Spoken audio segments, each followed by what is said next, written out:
কাদের? তাহলে আমাদের কি কোনো গানের মালের মূল্য নাই? আমাদের অবস্থাটা দেখছেন আপনারা একটু? এটা কি আমাদের শাস্তি দিচ্ছেন আপনারা? আমরা কি আমাদের কি বিমানের টাকা কি কম নিছেন? না আমাদের কাছে প্রিমিয়াম পাবেন? আপনি সাধারণ পাবেন। কোনো দাম নাই না। এটা কি হচ্ছে?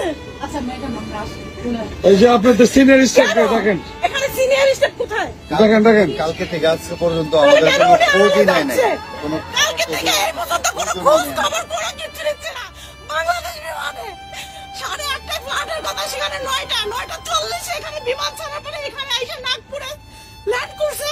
বলছে যে ওয়েদারের সমস্যা, কোনো ওয়েদারের সমস্যা না, আগুন জ্বলছে তার জন্য এখানে ল্যান্ড করার পর কালকে থেকে এই পর্যন্ত কোনো আমাদের খোঁজ খবর নেয় না। আমার বিমানের যাত্রীরা প্রচন্ড পরিমাণে অসুস্থ, তারপরে কোনো খোঁজ নাই খবর নাই। কেন এখন এখানে 2 ঘন্টা কেন ল্যান্ড করবে? কি কারণটা কি? কোন ধরনের সুযোগ সুবিধা নাই? কোন ধরনের সুযোগ সুবিধা? আমরা কি মানুষ না? এরকম ভাবে পরিবারে আমরা এখানে আছি, পরিশ্রম করে আমাদের কি করা কাম নাই? কেন বাংলাদেশে কি দেখতে সরকারের কোনো কর্তৃত্ব নাই? ডক্টর উনিস কি করতেছে? উনি কেন এরকম করতেছে আমাদের সাথে? আমাদের পরিবারের সাথে যোগাযোগ করতে পারতেছি না, এখানে না ওখানে না, কোনো ধরনের না। বাচ্চা অসুস্থ, মানুষ অসুস্থ।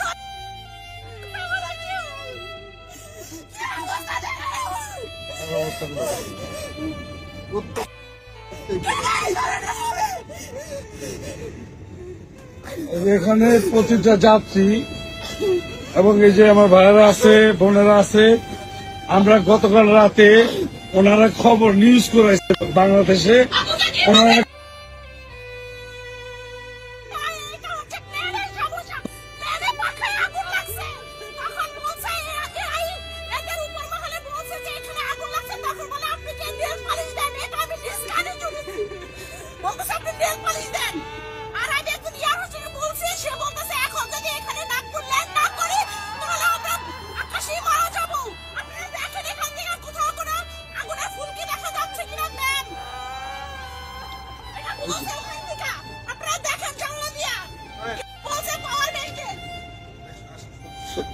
এখানে আমরা গতকালকে শুরু করছি বাংলাদেশ থেকে দুবাইয়ের উদ্দেশ্যে BG347।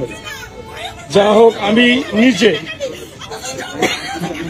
খেলা দেখার জন্য দুবাই যাইতেছিলাম। খেলা তো দূরের কথা, খেলা কিছু দেখতেই পারবো না।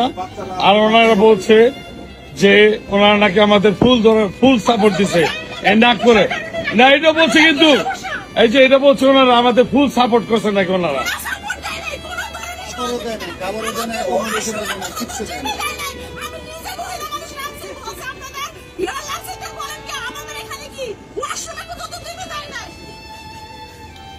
যাকে হলো বাংলাদেশি বিমান, যারা